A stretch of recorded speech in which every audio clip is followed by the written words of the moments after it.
How are you, Dubai?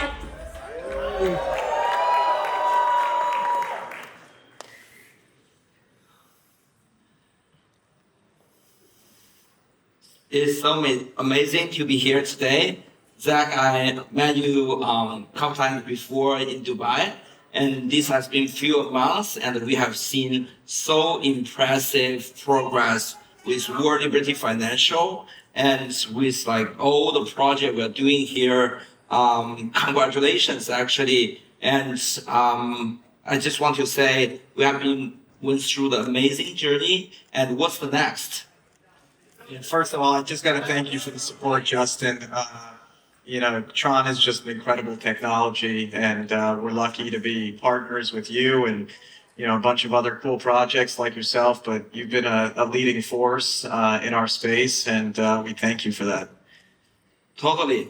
And we have paid all attention recently to World Liberty Financial. The project really got lots of updates, and recently just like hitting $2 billion market cap, which is amazing, and we just want to know a little bit more about the project and how it's gonna go. I think in the future, why? Yeah, I mean, listen, World Liberty was really started when we started to look at the gaps that existed in the traditional financial system. There's really too many to obviously name on stage today, but I'll highlight a couple. The first is a lack of transparency. I think a lot of these big banks, they're very opaque. No one knows what's going on inside of them. They only work for a few people at the top. And frankly, they're ripping off their customers. The second is accessibility. We have 1.4 billion unbanked citizens in this world, which is a pretty stunning number, right? 1.4 billion people without the access to financial tools. And then the third was really an inefficiency in cross-border payments. Myself, as well as my co-founders who are here today, Chase Hero and Zach Falkman, we've been traveling the world and meeting with governments, some of whom are paying up to 9% to get their hands on USD. And that's just unacceptable to us. As for the 2 billion, we are excited to announce today that USD1 has been selected as the official stablecoin to close MGX's $2 billion investment in Binance. Wow. We thank MGX and Binance for their trust in us, and I think it's only the beginning. Yes, totally. Eric, you have once said like the modern financial system isn't modern at all, right? We have seen like long time like this kind of the cancel culture in the traditional financial system. Can you tell us about your experience and your angle on this topic and how we can better like shape the financial system? So my entire life was in the modern financial system, and it, as Zach just said, it works really well for maybe the top 1% or the top 0.1%, but it doesn't work for the rest of the world. And it's a system that until my family got into politics, I didn't realize how fragile it was. And the second you start saying something that goes against the system, they'll cancel you, they'll ostracize you, they'll come after you. And it's really amazing. That's actually what caused me to find cryptocurrency, right? I'm a hard asset guy. I've built buildings all over the world. It's what I've done my entire life. And they came after us like animals because of politics. Coincidentally, they were actually going after the crypto community. The exact same people that were coming after us were going after the crypto community. And so, sometimes they say the, enemy of your enemy is your friend. And that's exactly what happened. All of a sudden, two people, came together. That's, kind of the real estate world, people who believed in great assets. And obviously the crypto community, also another great group of people who believed in hard assets. And these assets have become the greatest complement to one another, right? Real estate's illiquid, it's hard to move. It's really only accessible, at least on a large scale to kind of very few. It's very static in terms of location. Then all of a sudden you go to, cryptocurrencies, which is immediately liquid, easy to move, accessible to anyone. And you actually realize that cryptocurrencies become the greatest hedge in the world to kind of hard assets. But what it made me also realize is how absolutely antiquated and broken the modern financial system is. I mean, why is it that it takes, Chase Manhattan. Why is it that it takes them 90 days to issue somebody a loan? Somebody wants to go get financing. They want to go buy a home.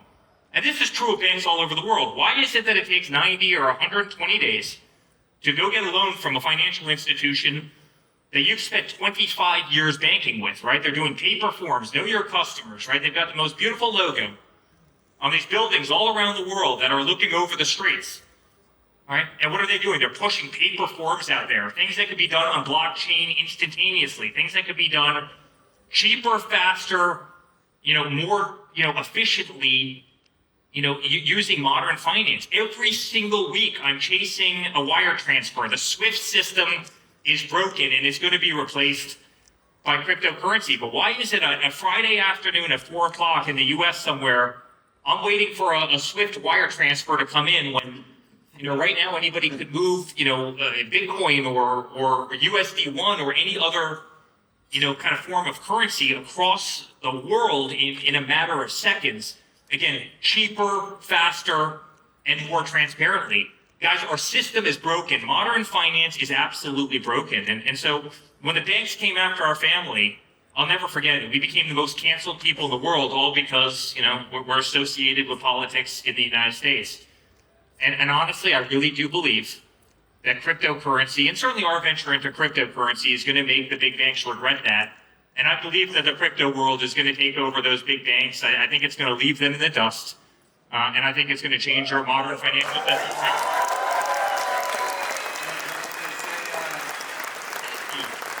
We like to say in all liberty financial, pigs get fat and hogs get slaughtered.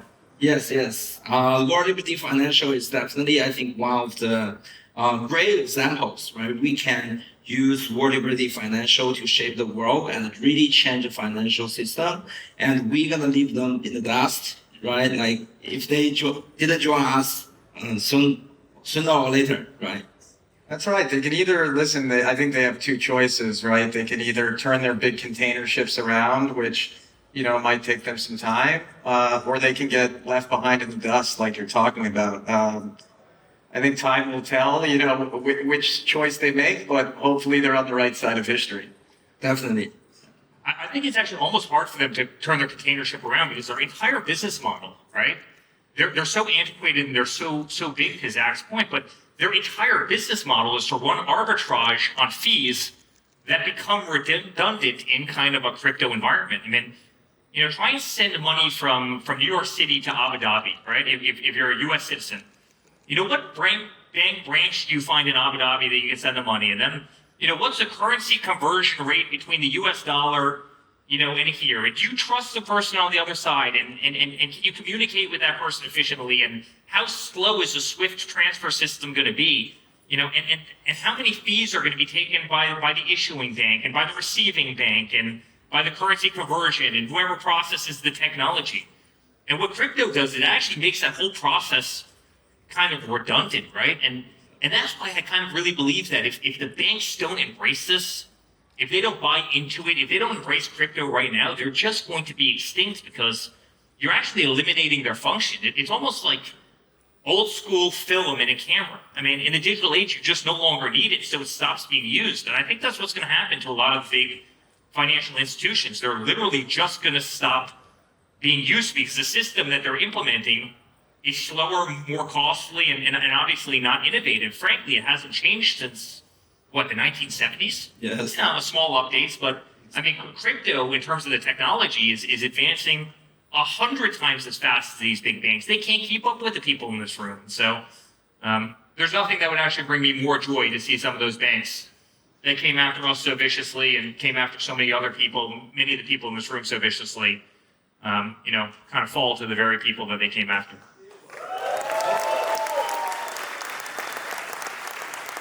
Exactly. And also one topic I think we, in the crypto world, we really have is transparency, right? Like whatever it happens on the blockchain, like instantly. I recently see the confidence rate for the institution come to really low. Like in United States, you see bank just go bankrupt overnight. Nobody knows what's going on in the bank. In the Hong Kong, you see the trust just move $5 million around and the customer don't know even what happened, But on blockchain, it will never have this kind of the thing happen again because all the things, like everything will be transparent on the blockchain. Yeah, and I think that's a great point, Justin. Not only do we want to create a product in our stablecoin USD1 that can be sent across borders in a very seamless way, but transparency and frankly consumer safety is paramount, right? I don't think that our industry can afford many more of these, scams that you're referring to. So I think you'll see that USD1 will become the most transparent, the most regulated stablecoin in the world. I think that, you guys will be quite pleased with our monthly attestation reports, our monthly audits, etc. And I think that's actually something that should be required, right? Exactly. And frankly, it's a much better system, right? Our digital dollar is backed 1-to-1 by short-term treasuries and cash equivalents. So you tell me where you'd rather keep your money, something that's backed 1-to-1 by, treasuries and short-term cash equivalents, or something that's fractionally backed by, you don't even know what. Exactly. And Eric, everybody has to be very familiar with your family and your business, but they don't know actually you are very committed to financial freedom. So can you talk a little bit about this topic and like how we can use like World Liberty Financial to really realize this value? In 2019 and 2020, 2021, I started getting letters from some of the biggest banks in the world. These were banks that, we had done business with as a family for, in some cases, 20, 30, 40 years. Your accounts have been canceled, right? And this is in the United States of America. This is, the superpower of the world and, the most advanced economy of the world. And I'm sitting there saying, this isn't even possible, right? It was kind of that woke cancel culture movement that spread across, so much of the world, other than, frankly, the Middle East. They've done a great job keeping that nonsense out of here. I really applaud you for the Middle East, and really the UAE has done an unbelievable job keeping that out there. But, you realize how susceptible people are really to kind of, one person sitting in these golden towers overlooking these big cities. If they don't like you, they can destroy your life. They can destroy your business. They can destroy your livelihood. They certainly tried to do that with the Trump organization. The good news about us is we had enough zeros behind kind of on our balance sheet, and we had a loud enough voice that they couldn't kind of get away with it. But then you start going around to industrial countries all over the world, developing countries all over the world, and you realize that so many people on this earth have zero financial freedom, right? They don't have the balance sheet. They don't have the zeros. They don't have any leverage whatsoever. If I'm trying to get a loan for a building, I can go out and I can call the CEO of one of these banks and say, listen, you're gonna drop the interest rate by 150 basis points. We're a big account. We'll give you deposits. We'll do this, right? We can negotiate great terms. Try and be an individual in Zimbabwe where you have 1,000% inflation, every single year. Try and negotiate terms with a lender, right? They can't participate in the modern financial system. It's not even accessible to them. Then take so many of those countries that don't have technology, that don't have the benefit of these big, beautiful screens and laptops and everything else. Their only connectivity to the world really to the digital world becomes the one item that virtually everybody has gotten in their pocket now, whether they buy it outright or they finance it through these elaborate programs, but that's ultimately your cell phone. And so you could find your phone, technology that you have in your pocket, with giving people an even playing field around the world to be able to buy, to be able to invest, to be able to put their money into USD1 backed by 1-to-1 US treasuries, versus trying to put their money into some currency in Zimbabwe or some currency in, some nation that's either plagued by wars or, a famine or corruption or, you name it. Right, that gives people financial freedom, the likes of what they've never seen before. I don't think you've had this kind of competitive advantage for everybody in the world, really maybe since the advent of the internet, which for the first time kind of made knowledge as attainable to somebody who's poor as to somebody who's uber wealthy, right? Before they had to rely on libraries going into that, which people didn't otherwise have. All of a sudden the internet kind of brought an even playing field to the entire globe.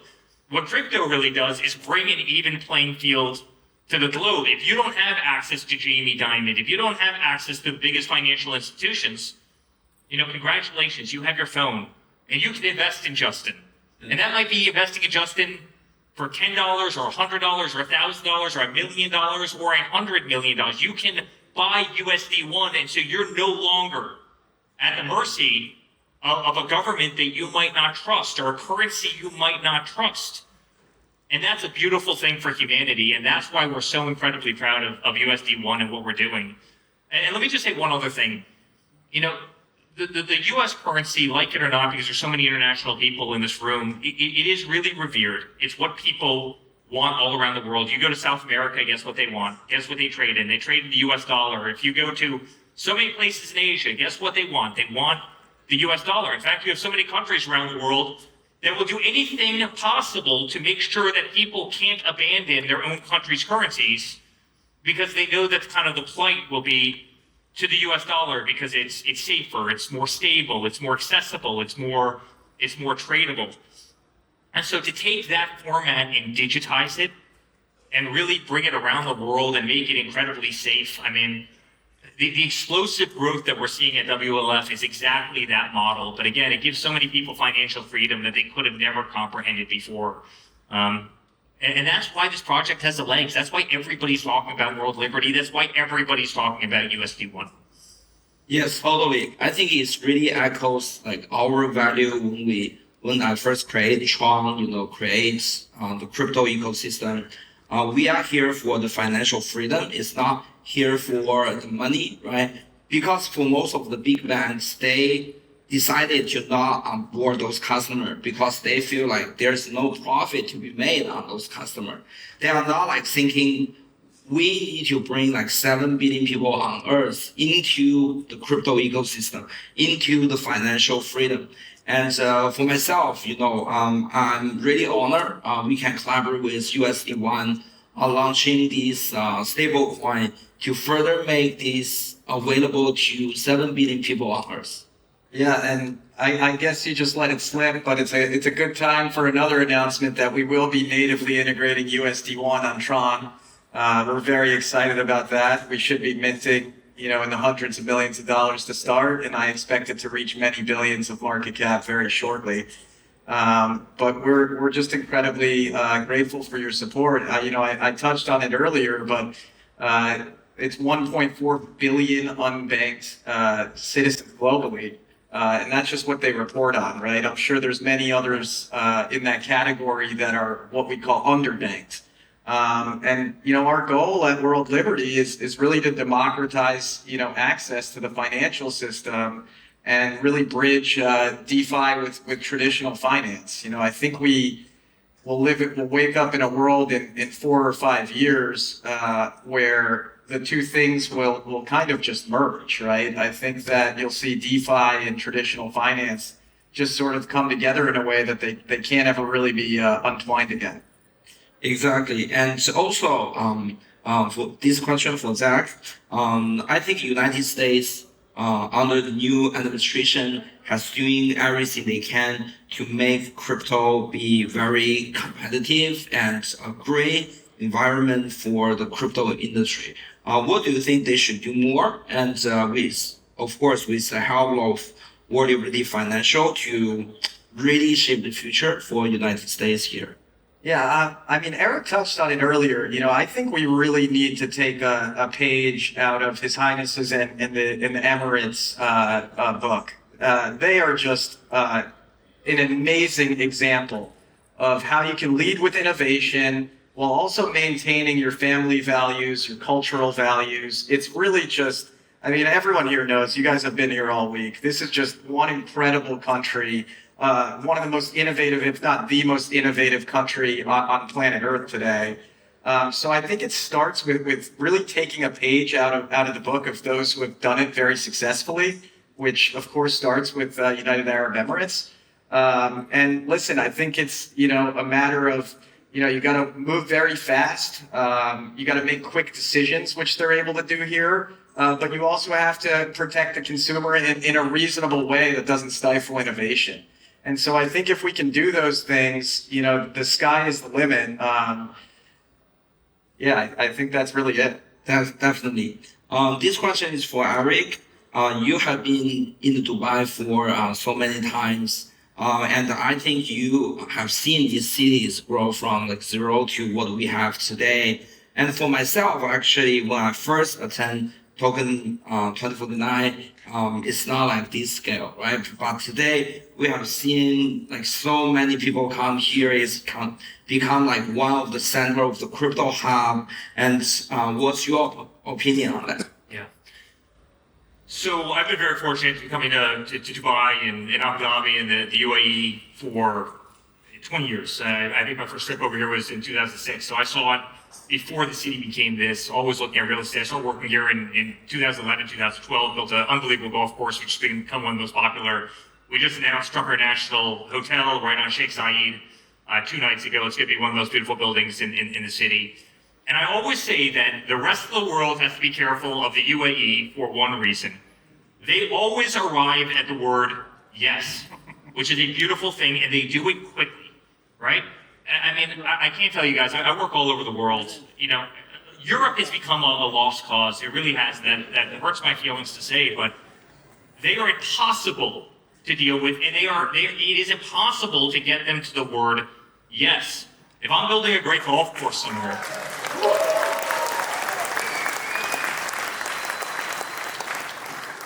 we love Ireland. I'm building a great golf course in Ireland. I want to move 1 green.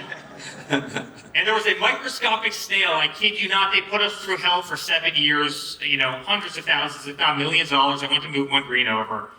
At the end of the day, Ireland said yes, and you know who came in and said no? Brussels, because, guys, the bureaucracy kills countries. And there is no bureaucracy here. If they love an idea, if it's a good idea, if it's a smart idea, they say yes. We got permits for a building that's 1,150 feet tall, with the highest swimming pool anywhere in the world. It's going to be in the Guinness Book of World Records. We got permits for that building in 1 month because they love the concept, they love the idea, and they were willing to say yes. And listen, America is 1,000 times better than Europe, but just the entire Western world.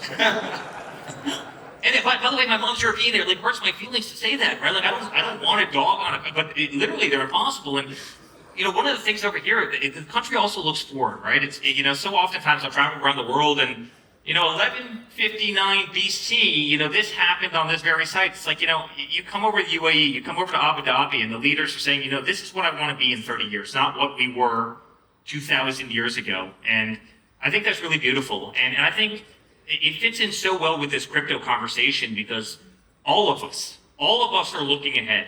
Guys, the rest of the world, they don't know what's coming. They still don't get it.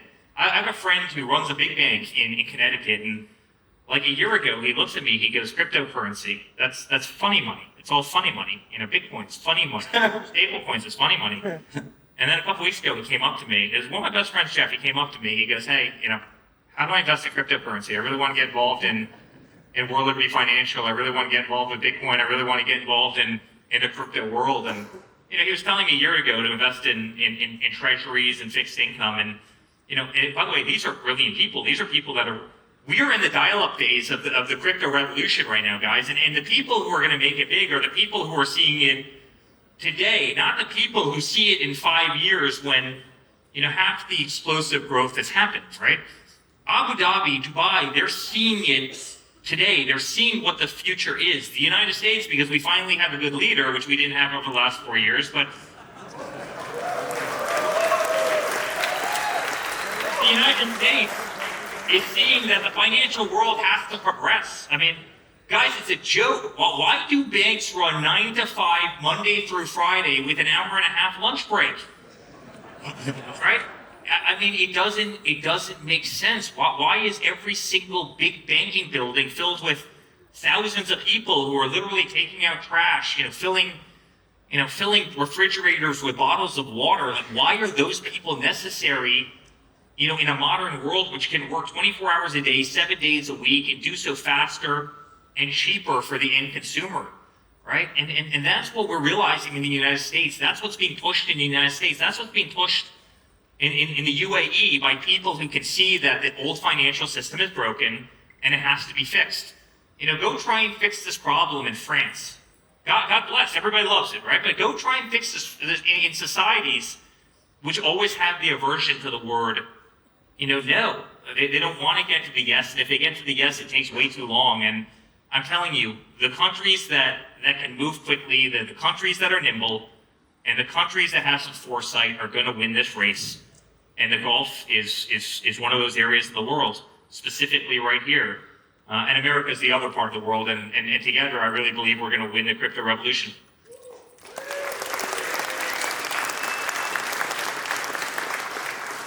Definitely, even for myself, I visit Dubai like so many times. With your story, I decided to move here more. Not rather just be in the conference, but like live there, like feel the culture, feel the people. I have my Dubai ID card last year, but actually, it's way faster to get it from DMV in US, like back those days.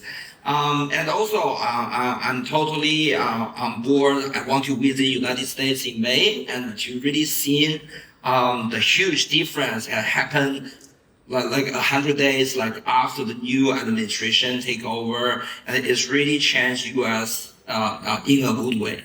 No doubt about it. Like Eric was saying, the president is just a tremendous leader.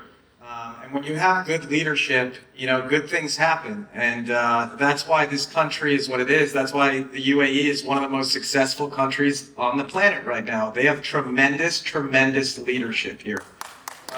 And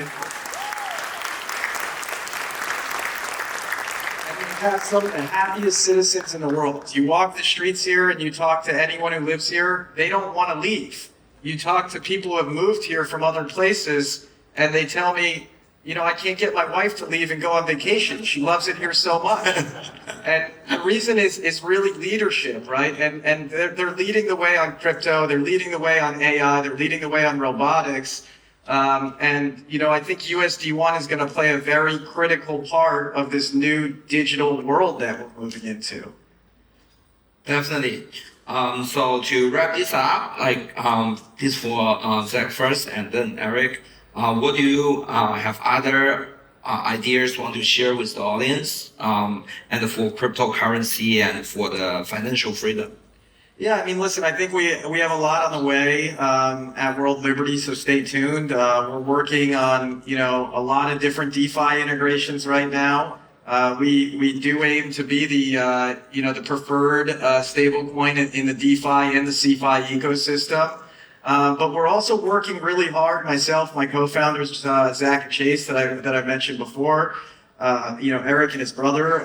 We're working really hard on, getting integrations into traditional retail point of sale systems. I don't think our mission is really going to be complete until you can walk into, the Four Seasons in Abu Dhabi and swipe your debit card using USD1. Or go to your local deli in New York to buy an egg sandwich using your debit card that has USD1 on it. So that's really our goal. I don't think we're too far away. And again, thanks for all the support, Justin. You've been instrumental in our success. So thank you. Great honor. So Zach almost got punched there because you're not going to be walking into the Four Seasons using USD1. You're going to be walking into Trump International Hotel and Tower. I said Abu Dhabi, not Dubai. I said Abu Dhabi, not Dubai. Come on. By the way, Dubai, Trump Tower. We've got the greatest team in the world. This guy has become one of our closest friends. And Zach and Chase, come up here, guys. And Scott, you guys have to come up here. And these guys work so hard every single day, and they're some of the smartest people in the business. And guys, we are so passionate about this mission. I can't even tell you. You can probably hear it in my heart and soul. A lot of it came out of life experiences, right, where this kind of fixes a problem. A lot of it comes out of practicality. A lot of it comes out of just seeing a system that's broken that can be done so much better. And we're going to transform the financial world. We have a team, this team, and a lot of other people who work 24/7. To really modernize this world. And the entire industry has to just embrace two things. the industry has to self-police itself because this industry cannot afford to have scumbags and scam projects today. It just can't happen. And this industry has to do one other thing. It has to embrace hospitality, right? Kind of what I do on the real estate side every single day, which is it has to make the user experience friendly. The first time that these guys walked me through DeFi, it was an absolute disaster, right? You're trying to link, you're trying to link your wallets to Aave and MetaMask and this and that, and you're trying to fund it with gas fees and all this nonsense, right? And you're trying to loop and swap, and it's not intuitive at all, right? And it wasn't intuitive to a lot of people, and so I think so much of the growth, of what our kind of culture is, what our industry is going to be, is how much hospitality, how user-friendly we can make this world, and the faster we get to that point, the faster we have mass adoption, and the faster we beat the big banking industries who hated all of us, and probably continue to hate all of us. So on behalf of myself, the family, the entire team, thank you to Dubai, thank you to Abu Dhabi, thank you to UAE, thank you to all of you, and thank you for believing in World Liberty Financial. We love you all. Thank you, guys. Love you guys. Thank you.